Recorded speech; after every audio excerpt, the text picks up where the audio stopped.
आज हम अपनी संकल्प पाठमाला के पाठ 5 बच्चे काम पर जा रहे हैं इस कविता का अध्ययन करेंगे। इस कविता के लेखक हैं राजेश जोशी। राजेश जोशी का जन्म 18 जुलाई 1946 के दिन नरसिंहगढ़ मध्य प्रदेश में हुआ था। उन्होंने शिक्षा पूरी करने के बाद पत्रकारिता शुरू की और कुछ सालों तक अध्यापन किया।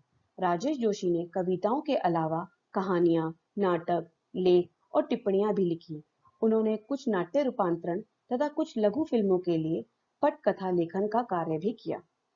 इनकी प्रमुख कृतियां हैं एक दिन बोलेंगे पेड़, मिट्टी का चेहरा, दो पंक्तियों के बीच, पतलून पहना आदमी, धरती का कल्पतरु, भरथरी की कविताओं का अनुवाद और गेंद निराली मिट्टू की। राजेश जोशी की कविताएं गहरे सामाजिक अभिप्राय वाली होती हैं। ये जीवन के संकट में भी गहरी आस्था को उभारती हैं। उनकी कविताओं में स्थानीय बोली-बानी, मिजाज और मौसम सभी कुछ व्याप्त है। उनके काव्य लोक में आत्मीयता और लीलात्मकता है तथा मनुष्यता को बचाए रखने का एक निरंतर संघर्ष भी। दुनिया के नष्ट होने का खतरा जोशी जी को जितना प्रबल दिखाई देता है, उतना ही वे जीवन की संभावनाओं की खोज के लिए बेचैन भी दिखाई देते हैं। इस कविता में बच्चों को अपना बचपन न मिल पाने की पीड़ा से कराहती हुई एक झटपटाहट है कि बच्चे न खेल पाते हैं, न स्कूल जाते हैं और न ही बचपन का आनंद ले पाते हैं। वे जाते हैं तो सिर्फ काम पर, क्योंकि गरीबी, भुखमरी और अशिक्षा उन्हें ऐसा करने के लिए बाध्य कर रही है। कोहरे से ढकी सड़क पर बच्चे काम पर जा रहे हैं सुबह सुबह। इन पंक्तियों में कवि राजेश जोशी जी ने हमारे समाज में चल रही बाल मजदूरी की समस्या को दिखाया है और हमारा ध्यान इस समस्या की ओर आकर्षित करने की कोशिश की है। कवि ने कविता की प्रथम पंक्ति में लिखा है कि सुबह बहुत ही ठंड का मौसम है और सारे बच्चे चारों तरफ कोहरा है तब भी जा रहे हैं अपने काम पर। परंतु इतनी ठंड में भी छोटे छोटे बच्चे कोहरों से ढकी सड़क पर चलते हुए काम पर जाने के लिए मजबूर हैं, जबकि इन बच्चों की उम्र तो अभी खेलने और कूदने की ही है। बच्चे काम पर जा रहे हैं, हमारे समय की सबसे भयानक पंक्ति है यह। भयानक है इसे विवरण की तरह लिखा जाना चाहिए इसे सवाल की तरह। काम पर क्यों जा रहे हैं बच्चे? भयानक अर्थात एक डरावना और विवरण अर्थात कोई सूचना देना या ब्यौरा देना। तो इन पंक्तियों में कवि ने समाज में व्याप्त बाल मजदूरी जैसी समस्या पर चिंतन करते हुए कहा है कि हमारे समाज की सबसे भयानक बात यह है कि छोटे छोटे बच्चों को काम पर जाना पड़ रहा है। उससे भी भयानक कवि इस बात पर लग रहा है कि कितनी ही सरलता से हम ये सब कह देते हैं कि जबकि हमें इसकी ओर ध्यान देना चाहिए, इसका कारण पता लगाना चाहिए कि पढ़ने और खेलने वाली उम्र में इन छोटे छोटे बच्चों को अपने पेट पालने के लिए यूं काम पर क्यों जाना पड़ रहा है। हमें समाज में एक प्रश्न की तरह पूछना चाहिए इन पंक्तियों को, इन छोटे बच्चों को काम पर क्यों जाना पड़ रहा है। क्या अंतरिक्ष में गिर गई हैं सारी गेंद? क्या दीमकों ने खा लिया है? क्या सारी रंग बिरंगी किताबों को? क्या काले पहाड़ के नीचे दब गए हैं सारे खिलौने?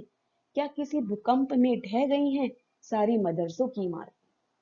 दीमक एक प्रकार का कीड़ा होता है जो चीजों को धीरे धीरे खाकर खोखला बना देता है। मदरसे अर्थात विद्यालय, इमारतें, बिल्डिंग या भवन। तो इन पंक्तियों में कवि बाल मजदूरी को सुबह भीषण ठंड और कोहरे के बीच अपने काम पर जाते देखता बच्चों से कवि हताश और निराशा से भरा होता है और इन्हीं कारणवश कवि के मन में कई तरह के सवाल उठने लगते हैं। कवि को यह समझ नहीं आ रहा कि क्यों ये बच्चे इतनी सुबह सुबह ठंड में काम पर जाने के लिए मजबूर हैं, विवश हैं। कवि सोचता है, क्या खेलने के लिए गेंद सारी खत्म हो चुकी हैं, आकाश में चली गई हैं? क्या वो तारे बन गई हैं? क्या बच्चों ने पढ़ने के लिए एक भी किताब नहीं है? क्या सारी किताबों को दीमक ने खा लिया है, अर्थात इन सभी किताबों को खोखला कर दिया है? क्या बाकी सारे खिलौने कहीं किसी काले पहाड़ के नीचे छुपा दिए गए हैं, जो इन बच्चों के लिए कुछ नहीं बचा था खेलने के लिए, इसलिए इन्हें काम पर जाना पड़ रहा है? क्या इन बच्चों को पढ़ने वाले मदरसे या विद्यालय भी टूट गए हैं, जो ये बच्चे पढ़ाई एवं खेल कूद को छोड़कर काम पर जा रहे हैं?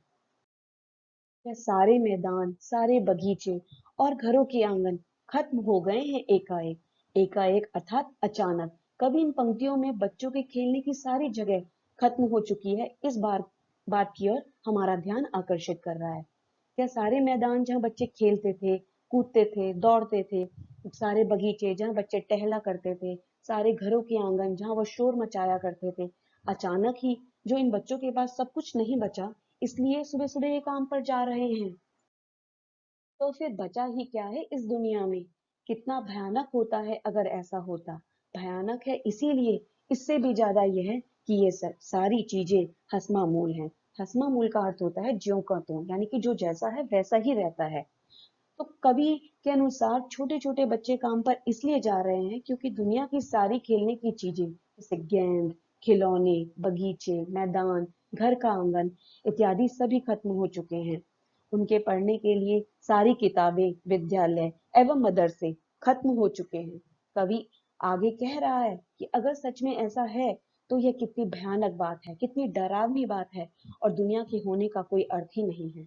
परंतु कवि को इससे भी ज्यादा भयानक तब लगता है जब उसे जान पड़ता है, यानी ज्ञात होता है कि बच्चों के खेलने कूदने की सारी चीजें उन्हें उपलब्ध तो हैं और उसके बाद भी काम पर जाने के लिए विवश है। इसी कारण कवि निराश है और हताश भी बहुत है। पर दुनिया की हजारों सड़कों से गुजरते हुए बच्चे, बहुत छोटे छोटे बच्चे काम पर जा रहे हैं। इन पंक्तियों में कवि दुनिया में स्थित सारे खेलने कूदने की जगह पर चीजें खत्म हो गई हैं और इसीलिए बच्चे काम पर जा रहे हैं, इसकी ओर हमारा ध्यान आकर्षित कर रहा है। लेकिन जब वो देखते हैं कि सारी चीजें अपनी दुनिया में सब जगह भरी हुई हैं, तब उनमें चिंता घर कर जा रही है। यानी उनको सबसे ज्यादा चिंता इसी बात की हो रही है, उन्हें ये चीज नहीं समझ में आ रही है कि सारी चीजें मौजूद, यानी हमारे सामने, हमारे आंखों के सामने होने के बाद भी आखिर क्यों इन छोटे छोटे बच्चों को दुनिया की हजारों सड़कों पर चल रहे अपने काम पर जाने के लिए विवश है। इसीलिए उन्होंने हमारे सामने ये प्रश्न की तरह इस कविता को प्रस्तुत किया है कि काम पर क्यों जा रहे हैं ये बच्चे, किस लिए इन्हें काम पर जाना है। इन इस कविता में कवि ने समाज में चल रहे बाल श्रम की ओर हमारा ध्यान खींचने में पूरी तरह से सफल हुए हैं।